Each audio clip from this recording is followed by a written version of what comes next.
Good morning and welcome to the Hibs Observer Friday briefing with myself, Liam Bryce, joined by Patrick McPartlin, as always, to discuss the latest from Easter Road. Plenty to get through this week as we build through and towards the transfer window. It's going to be a big summer for Hibs, an important summer for David Gray and his squad. First of all, before we get started, as always, though, a quick word from our sponsor. The Hibs Observer is brought to you by S1 Jobs. If it's time to hand in your transfer request, then head over to s1jobs.com and upload your CV today. With thousands of jobs across Edinburgh and the surrounding area, you'll find the one at S1 Jobs, so start your search today. Patrick, plenty to get through this week. The transfer window hasn't even really happened yet. So in terms of keeping us busy over the next few months, I've got to take that as a positive sign. Obviously, Nectar Triantis kind of headline story. Probably expect that to be the case for much of the summer. There's also contracts, Rocky, Bushiri, Junior, Hoilett. Maybe come to that first, actually, because we have put out the retained list for the new season, and right at the top of that, as still being in discussions, where, as I said, Junior, Hoilett and Rocky, Bushiri, both men out of contract, but Hibs still in talks with them over extending their stay at Easter Road. If we come to Rocky first, because obviously, Players Player of the Year, a huge turnaround for him, having barely featured over the first few months of the season. He's going to be a player, who has options. I think that much is clear, for the fact that he's not signed a new deal yet. We know that he does have it's a kind of genuine affection that he does have for Hibs. He is happy at the club, but that doesn't necessarily mean that he will put pen to paper on a new contract when he maybe has lucrative options elsewhere. It would be a real boost for Hibs if they were able to keep Rocky for another season, because it would fundamentally change what you have to do in the transfer market, because I think finding a replacement for him would be an easy task, would it? No, and I think the main thing really is trying to keep as much of the squad together as possible. And David Gray said that, Malcolm Mackay said it as well. And when you consider, what the squad managed to do, not just, a starting 11, it was the squad as a whole, given who came in and, who was out injured and came back to contribute. You want to keep as many of the squad together as possible. And, I think they've done that by, handing out new deals to some players, obviously activating Martin Boyle's contract extension, things like that. So I think it makes sense to look at what Rocky, Bushiri and Junior Hoilett kind of brought to the team and, see if you can sort of get him to stick around for a bit. I think, with Rocky, he's one of these players who, when he first came in, there was all the kind of discussion about, was he kind of fully fit? And there was that kind of stushy in the summer where Hibs kind of said he was returning to his parent club, except he wasn't, because he was staying on a permanent basis. And, I think it's taken him a bit of time to probably win round the majority of the support. And I think that only really happened this season. I know there's always been a pocket of the fan base who've kind of seen call it his potential, because I think this has been arguably his best season in a Hibs shirt. We saw signs last season as well, but I think playing in a back four and playing alongside an inexperienced centre half in Will Fish was maybe a little bit challenging at times. But I think in the back three we've seen him thrive in that kind of, you could almost call it a sweeper role if you like, where he's really just got to worry about defending the box, and he's added goals and assists to his game this season as well. And it's really been quite a remarkable turnaround, as you say. Yes, he's not perfect. No Hibs centre back has ever been flawless and is never likely to be flawless. But I think it's one of those where you maybe be saying to me, if you're the club, you're saying, look, you've had, not even a full season, but sort of 2/3 of a season, if you like, been really good, been a standout, strong in both boxes.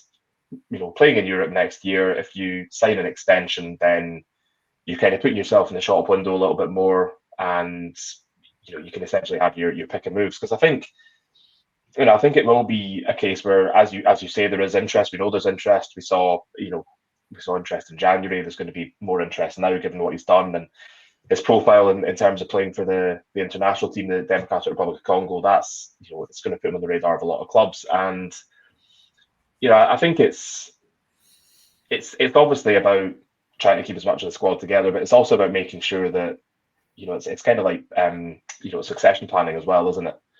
So it's, Hibs don't want to be going into another transfer window having to make sort of 9, 10, 11 new signings. So, I think the club has got a lot on their side to be able to say, we can help you, we can give you more of a platform to sort of, get a move further down the line.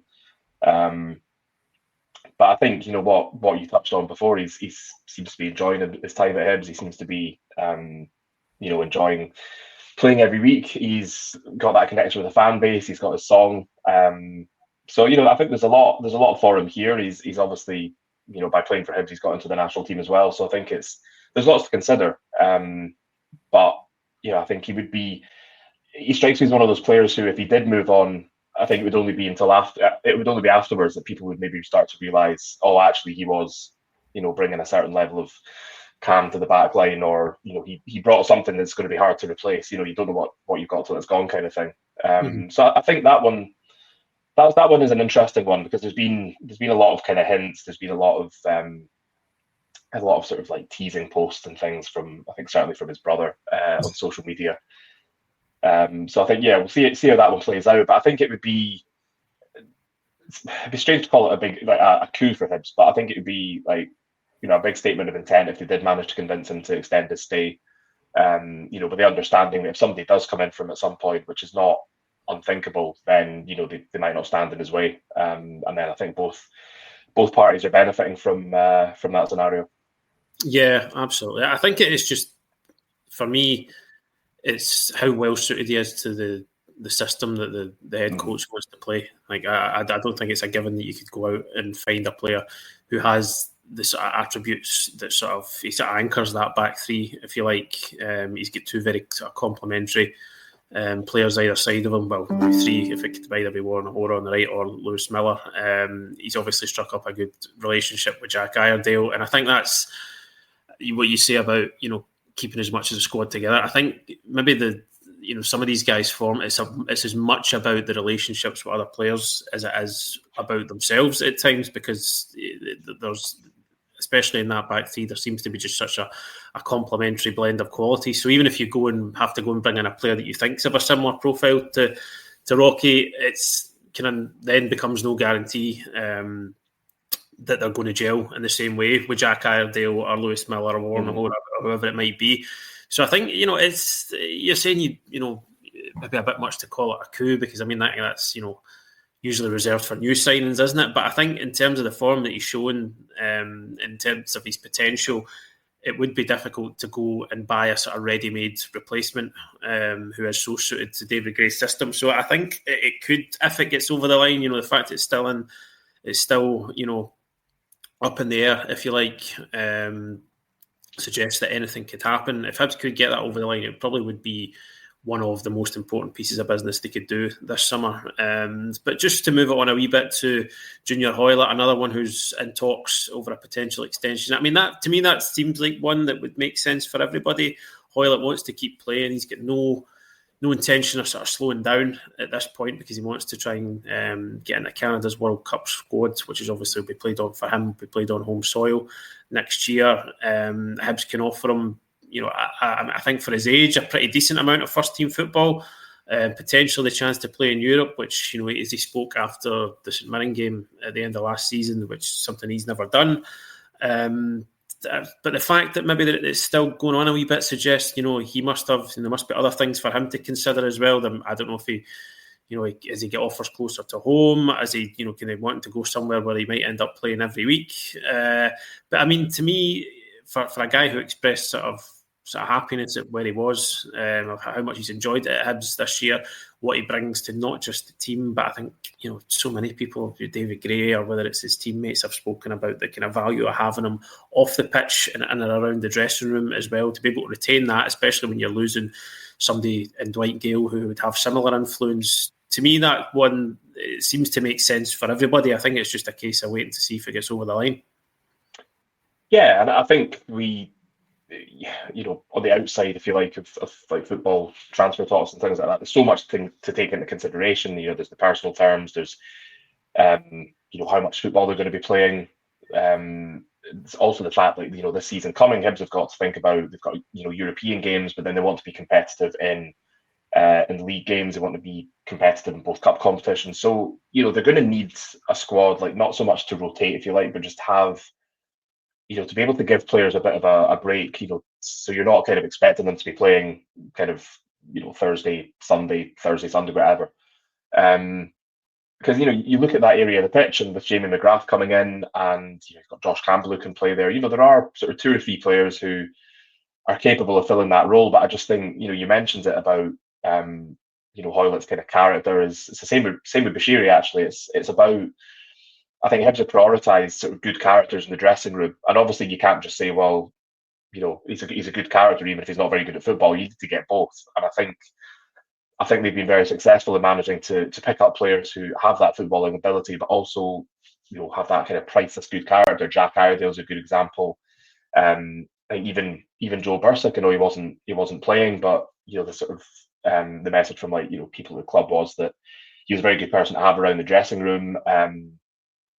So things like that, like the character aspect, is really important. And I think when you consider Hoilett's role as a kind of senior member of the dressing room, he's, I suppose you call him a bit of a leader as well. Maybe not in the same sense as some, but it would be, as you say, it would seem to make a lot of sense for all parties for that one to be extended, even just for another year or two. But it's personal terms. It's also, when you think back to Dwight Gale talking about his feeling like his body was breaking down, there's also trying to make sure that Hibs aren't going to have a player on their hands who's not going to be able to contribute through injuries or wear and tear or whatever. So I think there's, again, a lot to consider. But when you look at what he was bringing to the games, how he was sort of like knitting the midfield and the attack together, just that little bit of quality, you can see just by watching him for 10, 15 minutes in a sub appearance or whatever, you could see, here's someone who's played at a really high level, who's just got that, kind of finely tuned football brain, and bags of experience. And I just think, that's maybe something we were talking about. That's a bit of a coup to have him, because I think there was a bit of, like there was with a few of the signings last summer, and I think it was, probably in part due to the season that had just finished. But I think a lot of the signings that came in last summer, there was a bit of a kind of lukewarm reaction. We've talked about the reaction to Nicky Cadden, we've talked about the reaction to Jack Iredale, but maybe Junior Hoilett as well, like free agent in his mid-30s from another Premiership side.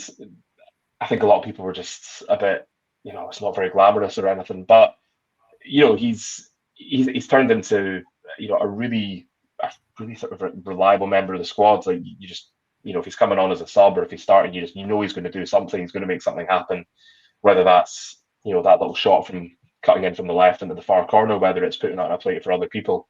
But I mean, a lot to consider with that one, but a lot to like, in terms of the character, in terms of what he brings to the squad, in terms of what he brings, in his footballing skills. And I think that's one where, I think throughout the season that's kind of grown. People maybe thought, it's good to have him as an option, but then as the campaigns wore on, it's not actually, as he settled in, as he sort of got over his injuries, getting a run of games, you can just see his quality. And I think understandable why David Gray wanted to bring him in the first place, and equally understandable why he's keen for him to stay on. Yeah, absolutely. Well, I suppose the clock's ticking down on both of those. So the hope will be that we find out sooner rather than later as to whether. I was just going to say, I suppose the other thing is that, try not to read too much into things, but if Hibs are putting in their retain list, we remain in talks with Rocky Bushiri and Junior Hoilett, it's either a little bit of pressure on them, or it's because they're fairly confident, I think. That's just my kind of interpretation. Could be proven completely wrong, has been known to happen. But I think I think the club would feel they were in a strong position for both. And I think that's, even if it's just sort of saying, look, kind of like 1 more year, 2 more years, that sort of thing, doesn't need to be a kind of multi-year contract. It's just, stick around with us and we can help you get to where you need to be, sort of thing. Because very different, the two players, very different kind of futures. I think, people look at Rocky and they say he's 25, like, he's not a young player anymore. But when you consider that he hasn't actually played an awful lot of football for his age through kind of injuries or loans not really working out for him, or last season just being kind of second choice. Yeah. And it came to the starting 11. But I think he'll probably still feel he can force his way into the starting lineup for the national team, and maybe has a big move, at least one big move in him. So moving up to the next step from Hibs, and I just think he needs to have a bit more. Needs to have a bit more sort of first team football, playing the way he was for the bulk of last season, to kind of almost sort of kick on. And I think it's obviously it's a good place for him to be. And as you mentioned, with Hoilett and Canada, it's kind of a no-brainer there as well. So I can understand if the club would be sort of quietly confident. But again, we do know how quickly football could change. So, and I suppose they won't either way. Hibs won't want it to drag on and on. No, because they would have to, with these European games coming up, there probably needs to be a decision either way. Whether it's great, we can keep these two players that were key members of the squad last season, or B, we can move on and try and get replacements in times for those qualifiers. And I think Rocky as well. I think it's a good point about people saying he's 25, he's not that young anymore. But it's like I always think that's relative to positions as well. I think I think a centre half at 25, you think best years still very much ahead of him. I think it's different if you're a left winger compared to a centre half. I think the most extreme example these days is goalkeepers. They'll play on. Maybe some of them don't even get into their peak until they get into their 30s. So I think that's it's definitely a relative thing, as you say. And if Hibs can get Rocky for another 2 years, whatever it might be, then you're getting some of his best. Some of his very best years. So again, that comes into it as well. That's why it would be so important. We're getting a few comments though about Nectar Triantis, so I think we should stop putting that off for now. That's a hint if ever I saw one. Yeah. So I mean, I think Mikey SPFL says I think Triantis is imperative to get for next season. When he didn't play for us, it really showed. As well, Liam Charlton says Triantis is where I'd be putting the focus. He was so key in midfield last season. I think I don't think anybody's doubting that he's got to be up there as one of the, if not the top targets for the summer. He sort of showed last year why David Gray was so keen to bring him back, even when others might not have been so sure. And I think just what he brings to that role, I think you need a sort of Triantis type in the middle of the park in this league. For most teams do, I would think, somebody who can combine the physical elements of the game with also being a very good footballer. And Nectar Triantis Hibs have found somebody who does a lot of those things. Already does them very, very well. Still has room to improve, obviously, given his age. And just your story yesterday, Patrick, Hibs are exploring the possibility or are keen to see if they can do a permanent deal for Triantis. And that would be the ideal outcome for Hibs fans, really. They don't have to. I mean, to get him on a third loan is quite unusual. You don't see that happening too often. And then again, at the end of next season, Hibs fans, they'd have to face up to this prospect all over again of potentially losing somebody who's become a fan favourite. So a permanent deal, if possible, this summer, would be a real.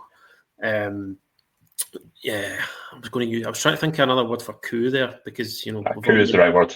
We've already used that today, but I can't think of another one, so I'm just going to go with coup again. It broke. No, I think there's a reason why they say sort of like never fall in love with loan players, and I think with Triantis that's sort of like very very kind of accurate, but. As you were saying there, the fact that Hibs are exploring the viability of a permanent deal, I think shows how seriously they're taking it. It's not just we'll try for him on loan again, and if we don't get him, we tried, we'll move on to another target. I think what they've got in their kind of court, if you like, is the fact that we know what he needs to be playing regular football, like week in, week out. I think it was his agent made a reference to him being one of the main men, and you could see how much he benefited from starting each week. And even, he played alongside, I think I was trying to talk this up the other day, and there were a lot of midfield combinations for Hibs last season for obvious reasons. But, the number of different partners Triantis had in the midfield, and it never really kind of made the midfield lopsided, never looked any weaker. I think especially laterally, Dylan Levitt really kind of benefited from playing alongside him. I think it was that kind of, Triantis could do everything else and Levitt could do, Levitt things, if you like. And, the two of them sort of formed a really good partnership. But then, we've seen, Triantis and Newell were, quite a good pairing for a while. And I think that's, that's one of the strengths. We talk about the character, but it's also the impact they have on their colleagues.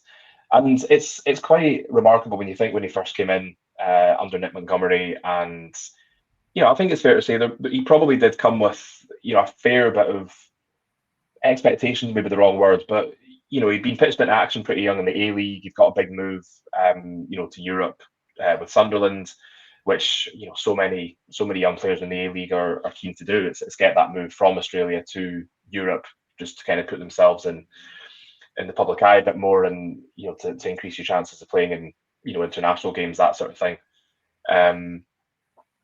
And I think to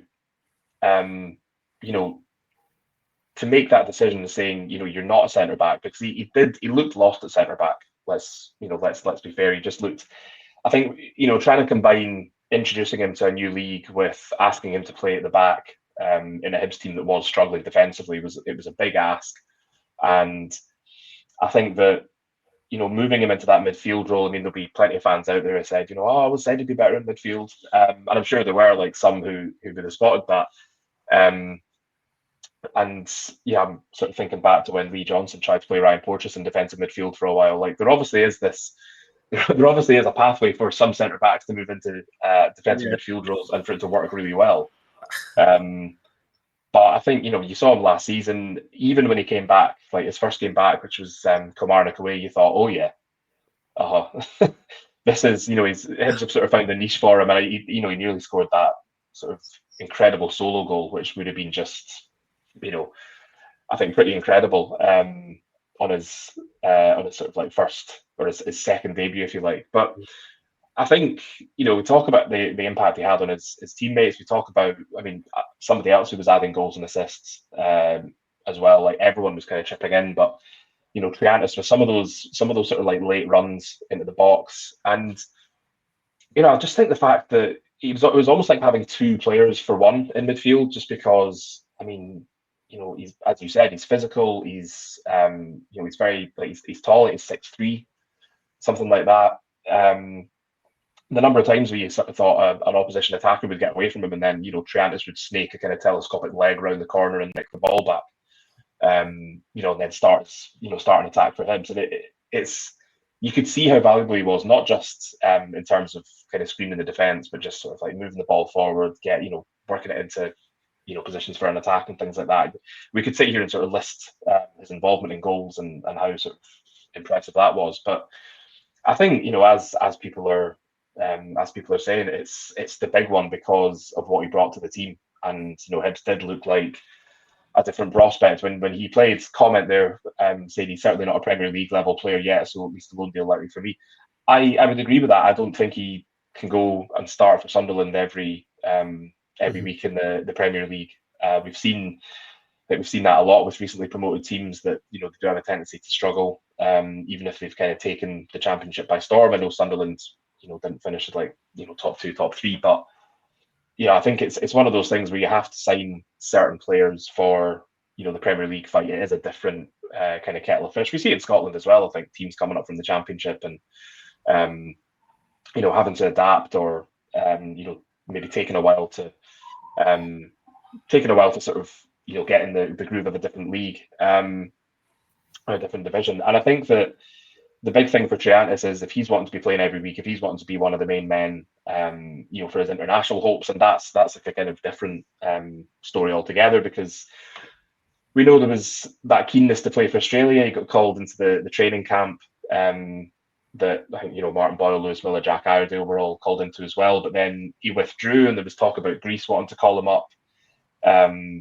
And then they've named their squad. He's not in that squad either. So that's there's maybe a lot going on there. But I don't see him playing week in, week out for Sunderland in the Premier League. And, that I think is probably his best chance is, they could say, look, you're going to be a starter for us. You can play for us in Europe. You can, it's a platform to keep progressing under a coaching staff who trust you and who you trust. It's, there's a spotlight on the Scottish Premiership. We've seen that with players getting moves to whether it's, Serie A in Italy, whether it's Germany, whether it's down south. And he sort of knows the environment as well. And, I think that for me is probably the big thing. And obviously there's going to be interest in him as well. It's not, the way he's been playing has not gone unnoticed by clubs, by other clubs in Europe. And I think he's, it's one of those things where I don't think he's going to say, well, I'll go to that club because they're going to pay me the most money. It doesn't strike me as that kind of player at all. Yeah. So, I think for Hibs, I think there's a lot to be optimistic about. It's, you certainly don't want a situation where this kind of drags on to the end of the transfer window and, Hibs are sort of like putting in higher and higher bids. I mean, if they are going for a permanent deal, I wouldn't be surprised if it would be a kind of record-breaking deal. But I think, we've seen that the Gordons and with the Black Knights on board as well, they are prepared to push the boat out if they feel it's worth it. But, you don't want it to kind of drag on to the last days of the window. So, that's another thing to kind of think about. But, I imagine Hibs will probably feel fairly optimistic they can get some sort of deal done. Permanent, as you mentioned, would be huge, for the club's sort of prospects. But, just getting it back in any capacity, I think would be priceless. So I think an interested one because, as I said, there is interest in him from elsewhere. And, it'll just be about, I think where he feels he has the best chance of kicking on. I mean, still just 21, which it's, you kind of forget that sometimes because the way he sort of progressed and how much he developed last season. Clearly somebody else has a lot of affinity for Hibs, for the fan base, for the for his teammates and the coaching staff, and you would hope that all of that can kind of work in Hibs' favour. Yeah, exactly. I think just coming back to Mikey's comment there, is certainly not a Premier League level player yet. So I think maybe one of the key things is going to be whether Sunderland think he can get to that level in the future, as to whether they then think, okay, are we going to just, we're going to look to try and cash in here, or is it, is another loan deal with a view to him maybe coming back into their squad, say another year or so down the line? Is that the way they see? So a lot is still going to come down to stick a buyback clause and it'll be fine. Yeah, I know, just no problem at all. So as we've kind of said before, I think a lot of it most of it, is going to come down to how Sunderland see Triantis' future, whether he's a player that they want to continue to invest in, or whether they think, now is the time, having them gone up to the Premier League, they want to go in a different direction. And I just think, to come in, maybe expand a wee bit on what you were saying about him, is I think the comments from his agent from a while ago were kind of very telling. He was, so sort of direct and specific about what it was that Triantis is looking for with his next club. It wasn't just, he wants to move to a certain league. It's a lot of time. I think you see agents or players come out and say, I want to move to a Big Five league or something like that. But it was kind of, it was so much more specific and personal in that, I want to go somewhere where I'm going to play every week. I can be one of the main men, and it can give me a platform to play at the World Cup next year. And so I think if you look at what Hibs can offer, I think they tick all of those boxes. He's already become one of the main men in the team. I think you've seen not only his, I think his progression as on the pitch, but I think if you think back to when he came in that loan deal in January 2024, and he came in and he came and he spoke to the media and stuff like that, and he kind of looked a wee bit like a rabbit in the headlights. I don't think he'd really, he'd really done anything like that before. And he did look a wee bit sort of almost kind of timid, a bit, unsure of himself. But then compare that to the guy that we managed to get a sit down with in March, and he was a completely different character, to be honest. He looked so much more sure of himself, so much more comfortable in his own skin, talking about how, I can't remember the exact quote, but it was something like, I'm only playing at, what was it, something like 30% of what I can be. He was I don't think it was 30, I think it was 10 or 20, which is 10 or 20. interesting. Yeah, I'm underselling him there. Sorry, Nectar. So just that he has become one of the main men in this side, and you could tell, I think, that he feels comfortable with that. He can kind of see himself as that as well. So that's another box that Hibs can tick. If they're going to, shell out a lot of, a relative, a lot of money for him. We're talking about potentially it might have to be a club record fee. Then he's going to be coming to play. He's not just going to be filling the squad. And then, as we've already seen with him so many times this season, it's playing at the club can be a platform to international recognition. Obviously, we don't really know what's happening with Triantis Australia at the moment. He kind of pulled out of the squad for the latest training camp. There was no sort of reason given for that in terms of, is there injuries or something there. So obviously that's one to keep an eye on. But I mean, as you say, he's also eligible for Greece. They've tried to call him up. So he's even got options at international level as well as options at club level. So he's got a lot of people fighting over him at the moment, Triantis. So I mean, it's just it's one that we're going to have to wait and see how it pans out. But I think obviously maybe Liam Charlton just pulls it up here. Hopefully the pull of a decent European campaign, a cup hunt and another third place finish will be enough. And then Hibs can do that. They can play on, well, look at the experiences you've already had here. Why would you come and do that again? So there's, not to kind of retread old ground that we've already went over today, but there is a lot that Hibs can use to try and sell this to him, isn't there? There is, yeah. It's the same for any player, whether you're trying to get them on a new contract, whether you're trying to bring them into the club as a new signing. You can say it's the pool of playing in Edinburgh. This season you've got the European games, you've got the two cups. I mean, as we saw last season, it's not necessarily a given that the team chasing the treble can do it. One-off games can go any way. We know this, and I think the other thing for me is that I think Hibs are now in a position where if they want to get something like this done, and if it's a case of, well, it'll cost you X amount, then I think they're in a position to make a decision and say, okay, let's do it, because financially for us it makes sense to obviously there's a risk with everything. You could shell out on a player and then he could get injured 5 minutes into his first appearance. Even Kieran Bowie possibly is an example of that. A bit of a marquee signing last summer in terms of a sort of high six-figure sum spent on him, and then gets an injury.